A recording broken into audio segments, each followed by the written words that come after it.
to know what you actually want, not what you should want, but what you actually want, is to suddenly see the distance between that and where you are right now. And that distance, it can hurt. When this new gap between where you are and where you want to be appears, you naturally want to close this gap, fix this gap, solve this gap. But here's what high performers miss. When you try to close this gap between where you are and where you want to be from a place of resistance to where you are, you're just running in place. I've watched countless brilliant people do one of two things when they hit this wall.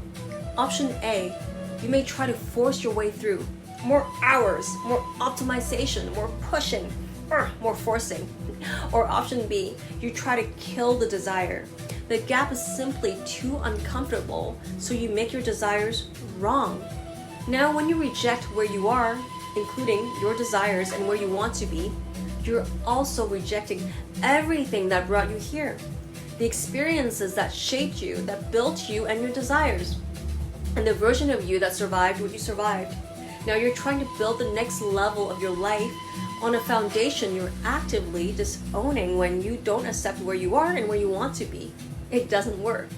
And the pain of the gap between where you are and where you want to be, it can be so unbearable that you may numb out with food, doom scrolling, alcohol, overworking, and what I call manifestation. You actually check out of the present moment. You check out of where you are and you project yourself into some future where everything is solved.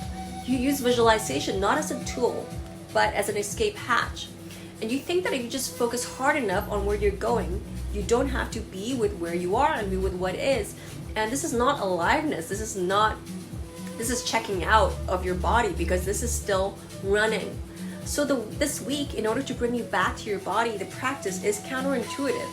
Instead of trying to close a gap between where you are and where you want to be, it's actually to locate this gap, for one, and for two, to sit with this gap unconditionally. Because when you sit with this gap between where you are and where you want to be unconditionally, the gap between your desires and your current reality automatically closes.